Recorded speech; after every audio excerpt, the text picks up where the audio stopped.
What is my top priority as a regional director?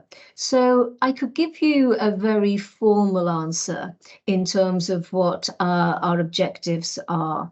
And, in the round, I genuinely believe that we're here to play our role for the 9 million people in the Southeast, so that we can deliver the best care, timely care, improve health outcomes and reduce health inequalities. I think that's what we're about, access to excellent care and treatment.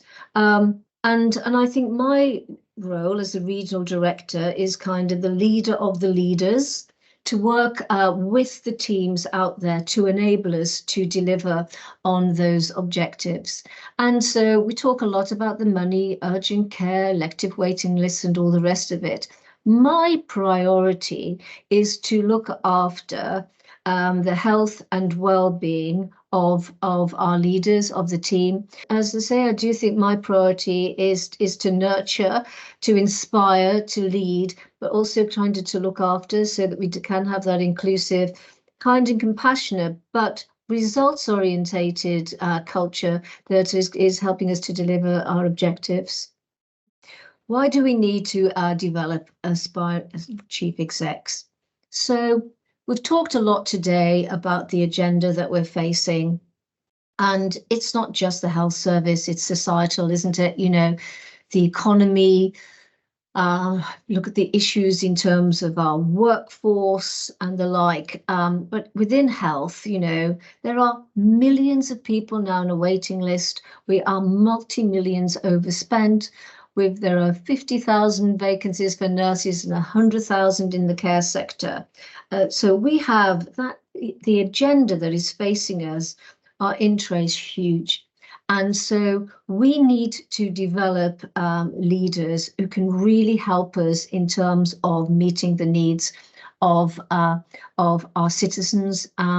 And that's both the recovery, but also given how the people are getting older and the like, how we're going to look after from that cradle to grey.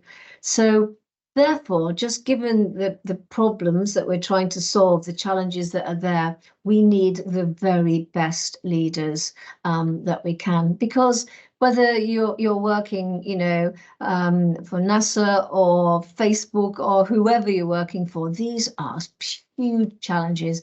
So we do need the best of the best.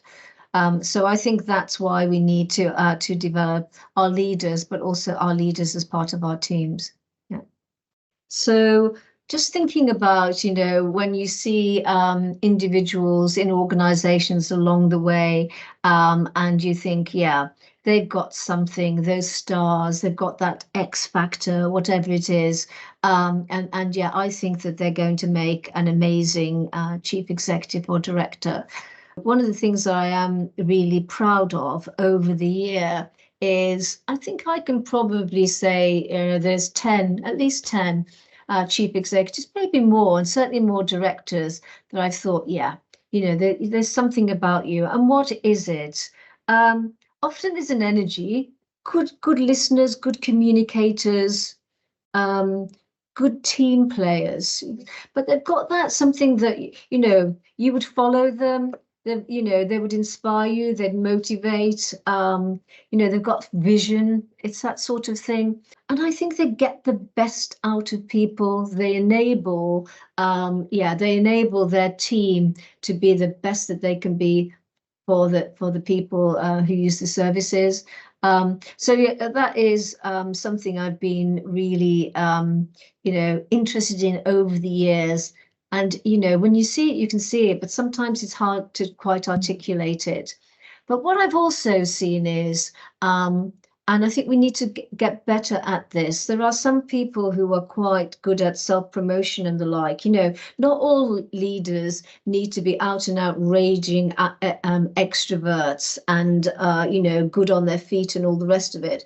So I do think sometimes we have to think about, the leadership skills that are required in one organization or in one service may be slightly different. So what we don't want is this sort of carbon sort of copy. So we need to just really think about that over time.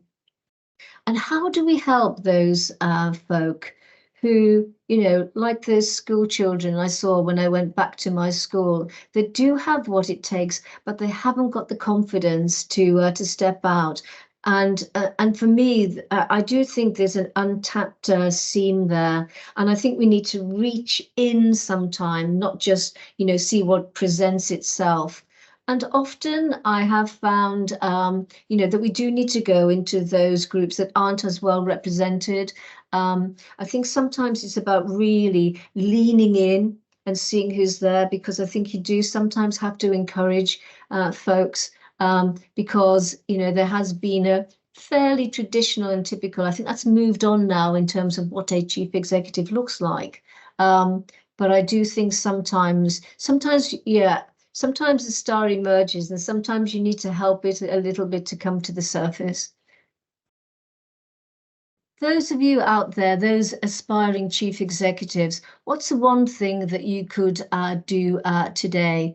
So what I would suggest is that you talk to your manager, your manager's manager, or come and talk to us, talk to Fiona and the talent team here at Region, but just make it known that, you know, yes, that's me. I can see that, you know, I have something to offer. I want to learn. I want to develop. So, yeah, step forward is what I would say today, because we want to hear from you.